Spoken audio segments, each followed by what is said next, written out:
Last episode में हमने देखा था कि बो फैन अपनी मॉम को कन्विंस करने की कोशिश करता है कि उसके पास एक पार्टनर है और वो ही को कॉल करता है जो बिजी होने के बाद आती है। मॉम को लगता है कि बो फैन प्रिटेंड कर रहा है, इसलिए वो उसे सेट किए हुए डेट पे भेज देती है। होटल में बो फैन ही के साथ डेट पे जाता है, लेकिन वो उससे शादी के लिए इंटरेस्टेड नहीं होता। ही की फैमिली उसे फैक्ट्री वर्कर की जॉब ऑफर करती है, जो बो फैन को शॉक करती है। बो फैन अपनी पावर से उनके हेल्थ इश्यूज ठीक करता है और अपनी पावर्स दिखाता है, जिससे ही और फैमिली को समझ आता है कि उन्होंने उसे गलत समझा। चूचू आकर बो फैन के पार्टनर होने का प्रिटेंड करती है और एपिसोड एंड हो जाता है जब सन को अपनी फैमिली की वजह से गिल्ट होती है। अब आगे एपिसोड की शुरुआत में बो फैन की मॉम उसके आने का वेट कर रही होती है। कुछ देर बाद बो फैन वहाँ चूचू के साथ आता है और मॉम को चूचू से ये कहकर इंट्रोड्यूस करवाता है कि ये वही पार्टनर है जिसकी वो बात कर रहा था और अब उसकी मॉम को यकीन करना होगा कि वो झूठ नहीं बोल रहा था।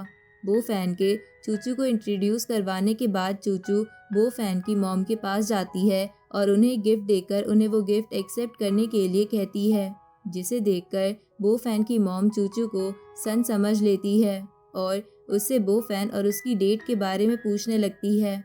जिसे सुनकर बो फैन अपनी मॉम को समझाता है कि चूचू वो लड़की नहीं है जिसके साथ उसकी मॉम ने उसकी डेट फिक्स की थी, बल्कि बो फैन और चूचू काफ़ी पहले से पार्टनर्स है। ये सुनकर बो फैन की मॉम काफ़ी गुस्सा हो जाती है कि बो फैन और चूचू पहले से पार्टनर्स है और फिर भी बो फैन ने उन्हें कभी भी चूचू के बारे में नहीं बताया।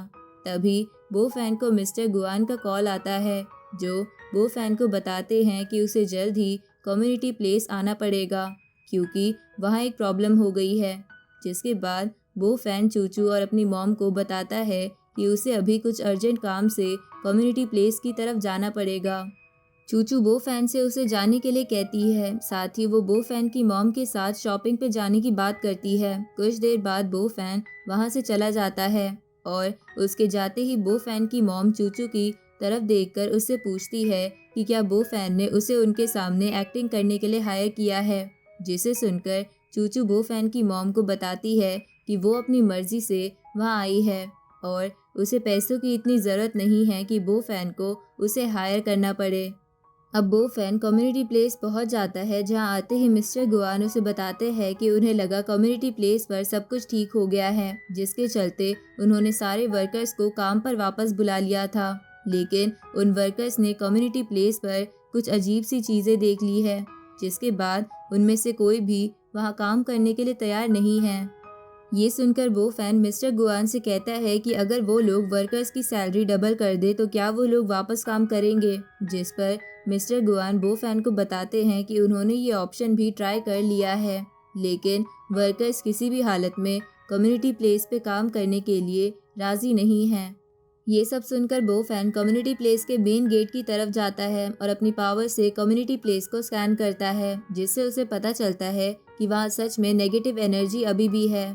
इसी की वजह से वो सारे डेवलपर्स को वहाँ से जाने को कहता है और बताता है कि कम्युनिटी प्लेस के डेवलपमेंट का काम कल से शुरू होगा, तो आज उन लोगों को रेस्ट करना चाहिए।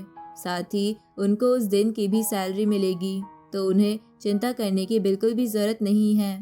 जिसके बाद वो सारे डेवलपर्स भी वहाँ से चले जाते हैं, लेकिन मिस्टर गुआन अभी भी वहीं बो फैन के साथ होते हैं और उससे पूछते हैं कि कम्युनिटी प्लेस की प्रॉब्लम सॉर्ट करने के लिए वो किसकी हेल्प लेगा। और बो फैन उन्हें बताता है कि कम्युनिटी प्लेस का इशू सॉल्व करने में वो पुलिस की हेल्प लेने वाला है। जिसके बाद बो फैन ही को कॉल करके कम्युनिटी प्लेस बुला लेता है। ही के कम्युनिटी प्लेस पहुंचते ही वो और बो फैन कम्युनिटी प्लेस के उस जगह पर जाते हैं जहां से सारी नेगेटिव एनर्जी क्रिएट हो रही थी। जिसके बाद बो फैन ही से बोलता है कि ये उसकी प्रैक्टिस के लिए सबसे बेस्ट जगह है, क्योंकि अगर उसने सारे मॉन्स्टर से फाइट कर ली, इसका मतलब कि ही की कल्टीवेशन की प्रैक्टिस अच्छी चल रही है। बो फैन के ये कहते ही एक मॉन्स्टर ही की तरफ उस पर अटैक करने के लिए आता है, जिसे ही अपने पंच से ख़त्म कर देती है।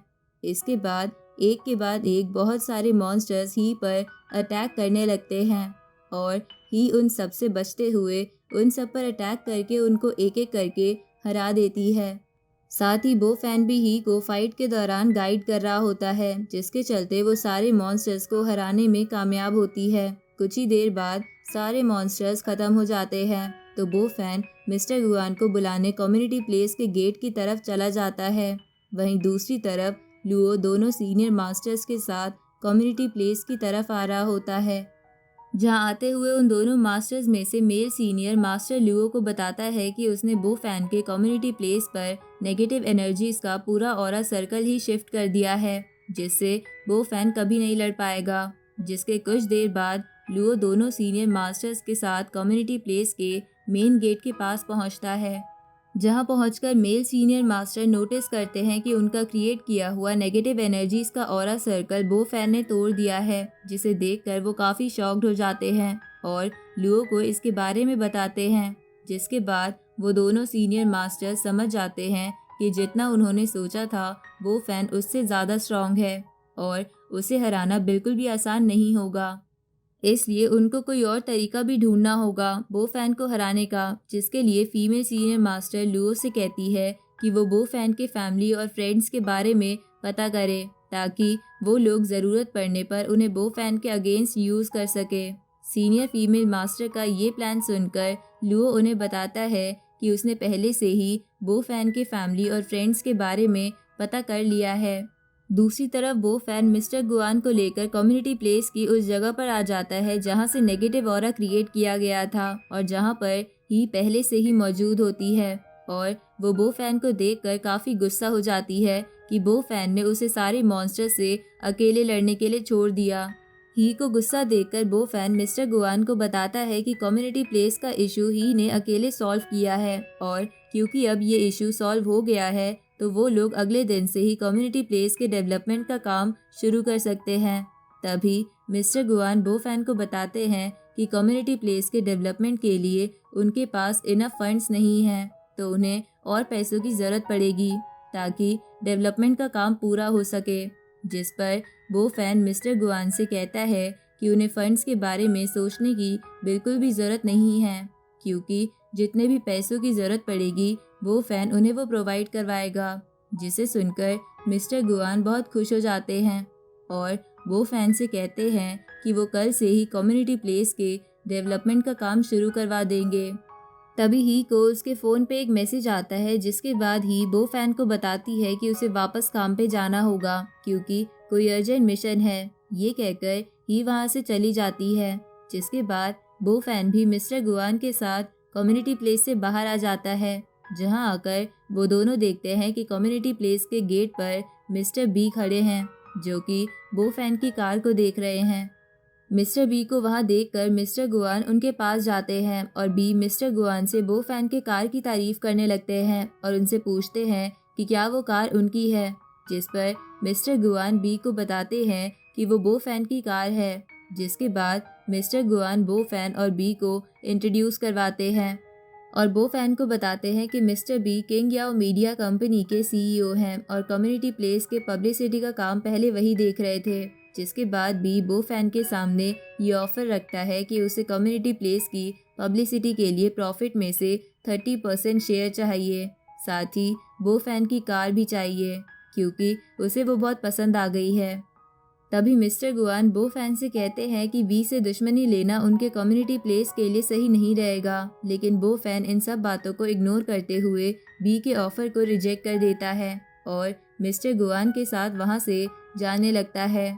ये देखकर बी बो फैन से बहुत ज़्यादा गुस्सा हो जाता है और उसे वार्न करता है कि बो फैन ने उसका ऑफर रिजेक्ट करके सही नहीं किया और अब वो बो फैन के कम्युनिटी प्लेस का एक भी घर सेल नहीं होने देगा। लेकिन बो फैन बी की बातों को इग्नोर करते हुए मिस्टर गुआन के साथ अपनी कार में बैठकर वहां से चला जाता है।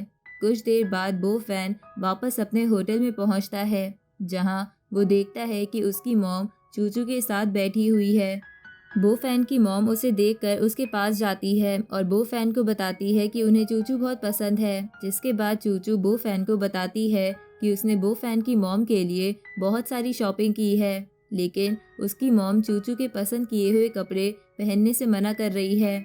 जिसके बाद बो फैन भी चूचू के साथ मिलकर अपनी मॉम को मना रहा होता है कि वो चूचू के पसंद किए हुए कपड़े पहन ले। लेकिन बो फैन की मॉम उन दोनों से कहती है कि यूजुअल कामों के लिए इतने एक्सपेंसिव कपड़े पहनना सही नहीं है, लेकिन फिर भी चूचू और बो फैन उन्हें इंसिस्ट कर रहे होते हैं। तभी बो फैन की मॉम के पास बो फैन की आंट का कॉल आता है, जो उनसे कहती है कि जब बो फैन कॉलेज में जाने वाला था तो उसकी मॉम ने उनसे लोन लिया था, जो अभी तक वापस नहीं किया। जिस पर बो फैन की मॉम उन्हें एश्योर करती है कि वो लोन के सारे पैसे उसी दिन ही दे देंगी, जिसके बाद वो उन्हें बो फैन के होटल में ही बुला लेती है। ये सब सुनकर बो फैन अपनी मॉम से कहता है कि उन्हें रिलेटिव्स को टॉलरेट करने की बिल्कुल भी ज़रूरत नहीं है। अगर उन्हें पैसे वापस चाहिए तो बो फैन किसी से भिजवा देगा। लेकिन बो फैन की मॉम उसे समझाती है कि बो फैन के कॉलेज के टाइम पर जब उन्हें पैसों की ज़रूरत थी तो बो फैन की आंट ने उनकी हेल्प की थी, तो अब उनके प्योर बिहेव करने के कारण उन्हें छोड़ नहीं सकती, इसलिए वो पर्सनली मिलकर उन्हें पैसे वापस देंगी। लेकिन अगर ये सब बो फैन को सही नहीं लग रहा तो वो चूचू के साथ कहीं घूमने जा सकता है, जिस पर बो फैन कहता है कि वो उनके साथ ही रहेगा और चूचू को भी इशारा करता है, जिसके बाद चूचू बो फैन की मॉम से मिलकर वहां से चली जाती है। वहीं दूसरी तरफ लुओ बो फैन की आंट और उनके बेटे के बारे में फीमेल सीनियर मास्टर को बता रहा होता है। साथ ही वो ये भी इंफॉर्मेशन देता है कि बो फैन और उसकी मॉम आज ही उसकी आंट से मिलने वाले हैं, जिसे सुनकर फीमेल सीनियर मास्टर लुओ से कहती है कि बो फैन की आंट को मैनिपुलेट करना काफ़ी इजी होगा। दूसरी तरफ बो फैन की आंट अपने बेटे के साथ बो फैन की मॉम से मिलने आ रहे होते हैं। रास्ते में ही फीमेल सीनियर मास्टर अपनी पावर्स का यूज़ करके उन दोनों के अंदर एविल एनर्जी डाल देती है, ताकि उनके थ्रू वो एविल एनर्जी बो फैन तक पहुंच जाए। बो फैन के होटल पहुंचकर उसकी आंट और उनका बेटा दोनों बो फैन और उनकी मॉम के आने का वेट कर रहे होते हैं, लेकिन उन दोनों में से किसी को ये पता नहीं होता कि वो बो फैन का ही होटल है, जिसके कारण वो लोग ये बात कर रहे होते हैं कि बो फैन की मॉम उसकी आंट से पे करवाना चाहती है, इसलिए उन्होंने इतने बड़े होटल में बुलाया है। वो लोग ये बातें कर ही रहे होते हैं कि वहाँ बो फैन और उसकी मॉम आ जाते हैं, जिन्हें देखते ही बो फैन की आंट उसकी मॉम की ग्रीटिंग को इग्नोर करते हुए उनसे कहती है कि वो जल्द से जल्द उनके पैसे वापस करे, जिसे सुनकर बो फैन की मॉम 30,000 युआन का एक एनवलप बो फैन की आंट को दे देती है। जब उनका बेटा ये पैसे गिनता है तो वो बो फैन की मॉम से डिमांड करता है कि ये इनफ नहीं है, उन्हें और पैसे देने होंगे। ये सुनकर बो फैन काफ़ी गुस्से में आ जाता है। तभी फीमेल सीनियर मास्टर की भेजी हुई एविल स्पिरिट बो फैन के अंदर एंटर कर जाती है, जिससे वो दोनों मास्टर्स कंट्रोल कर रहे होते हैं। बो फैन को गुस्से में देखकर उसकी मॉम उसे शांत करवाती है और बो फैन की आंट को कुछ और पैसे दे देती है, जिसके बाद उन्हें लगता है कि सब ठीक हो जाएगा। लेकिन दोनों मास्टर्स उस एविल स्पिरिट को कंट्रोल कर रहे होते हैं, जिसकी वजह से बो फैन बार बार गुस्सा कर रहा होता है और उसकी मॉम उसे समझाकर शांत करवाती है। लेकिन जब बो फैन की आंट और उनका बेटा बो फैन की मॉम को डिसरिस्पेक्ट करने लगते हैं तो वो बहुत ज़्यादा गुस्सा हो जाता है और अपनी मॉम की बात भी नहीं सुनता, और ये सब उसी इविल स्पिरिट की वजह से हो रहा होता है जो फीमेल सीनियर मास्टर ने भेजी थी। इसी के साथ ये एपिसोड यहीं ख़त्म होता है।